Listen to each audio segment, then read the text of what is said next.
नमस्कार दोस्तों आज का टॉपिक है मोहम्मद अली जिन्ना को लखनऊ ने कम्युनल बनाया।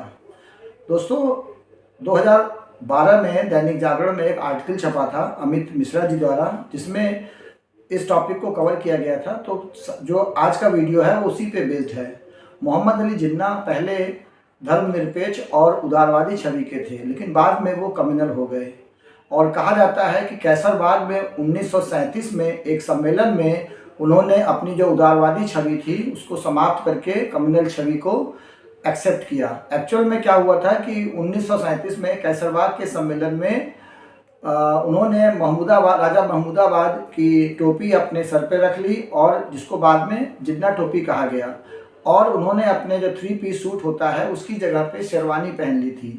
तो इससे उनका जो ट्रांसफॉर्मेशन है वो उदारवादी और सेकुलर से कट्टरवादी मुस्लिम की तरफ हो गया था। अच्छा, लखनऊ में ऐसी क्या खास बात थी जिसके कारण से इस तरह का परिवर्तन हुआ?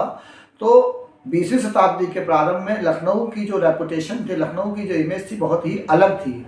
यहाँ पे गंगा जमुनी तहजीब थी, कभी कोई दंगा नहीं हुआ था, और हिंदू मुस्लिम आपस में सब मिलजुल के रहते थे। तो जैसा कि आपको पता है कि 1906 में मुस्लिम लीग की स्थापना मोहम्मद अली जिन्ना और उनके कुछ दोस्तों ने मिलकर की थी। 1907 में सूरत में कांग्रेस गरम दल और नरम दल के 2 स्पष्ट हिस्सों में डिवाइड हो गई थी। 1908 में तिलक को अंग्रेजों ने जेल में डाल दिया था, और 6 साल जेल में रहने के बाद 1914 में जब तिलक जेल से बाहर निकले तो उन्होंने एनी बेसेंट और मोहम्मद अली जिन्ना के साथ में होम रूल आंदोलन चलाया था। इसके बाद 14 में जब विश्व युद्ध प्रारंभ हुआ तो तिलक के दिमाग में ये बात आई कि इसका फ़ायदा कैसे उठाया जा सकता है। तो उन्होंने विचार किया कि अगर मुस्लिम लीग और कांग्रेस दोनों मिलजुल करके साथ में जो असेंबली और स्टेट के चुनाव हैं, जो असेंबली और स्टेट के चुनाव हैं, उनको लड़ें, तो हो सकता है कुछ सीटों का बंटवारा इस तरह से हो या किस तरह सीटें बने कि उसमें फ़ायदा होगा। तो ये विचार करके तिलक ने मुस्लिम लीग के सामने समझौते का प्रस्ताव किया, और उसके लिए लखनऊ जैसे शहर को चुना गया। और बाद में इस समझौते को लखनऊ पैक्ट का या लखनऊ समझौते का नाम दिया गया। तो 1914 के बाद फिर धीरे धीरे नेशनल पटल पे महात्मा गांधी की एंट्री हुई, विश्व युद्ध भी समाप्त हो गया, महात्मा गांधी की एंट्री हुई। और 1928 में जब नेहरू जी का एक नेहरू घोषणा पत्र आया तो उससे मोहम्मद अली जिन्ना जी बहुत नाराज़ हुए और वो लंदन चले गए, और उन्होंने इस असहयोग आंदोलन में या जो भी आंदोलन चल रहा था स्वतंत्रता के लिए, उससे अपने आप को अलग कर लिया। 1937 में जब असेंबली के चुनाव या फिर स्टेट के चुनाव सब स्टार्ट हुए तो उस समय जिन्ना जी वापस आए, और उस समय ये हुआ कि कांग्रेस और मुस्लिम लीग आपस में मिल करके लड़ते हैं, और इसके लिए उन्होंने जो उत्तर प्रदेश और बाकी जो 11 स्टेट में जो चुनाव हो रहे थे इसमें उन्होंने आपस में कंप्रोमाइज़ किया।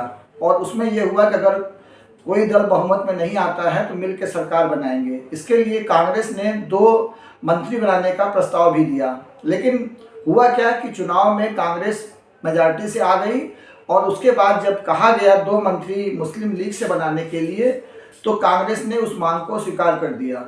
उस 2 मंत्रियों के नाम में से एक नाम खलीक जुमा का था, जो कि लखनऊ के बहुत ही फेमस पर्सनालिटी थे और नगर पालिका के अध्यक्ष भी कई बार रह चुके थे।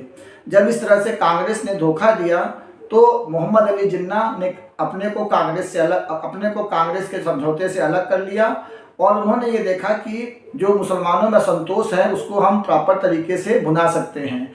जहाँ जहाँ भी वो गए वहाँ पे उनका बहुत स्वागत हुआ, और 1937 के कैसरबाग की सभा में उनको मुसलमानों ने हाथों हाथ लिया, जिससे जिन्ना को ये प्रोत्साहन मिला कि अगर अलग से मुस्लिम राष्ट्र की या पाकिस्तान की बात की जाए तो इसका फ़ायदा हो सकता है। आखिरकार 1940 में मोहम्मद अली जिन्ना ने पाकिस्तान का मुद्दा उठाया। 1940 के लाहौर सम्मेलन में पाकिस्तान की मांग की गई। तो धीरे धीरे जो मोहम्मद अली जिन्ना का जो स्वभाव था वो धर्मनिरपेक्ष से कट्टर मुस्लिम की तरफ हो गया।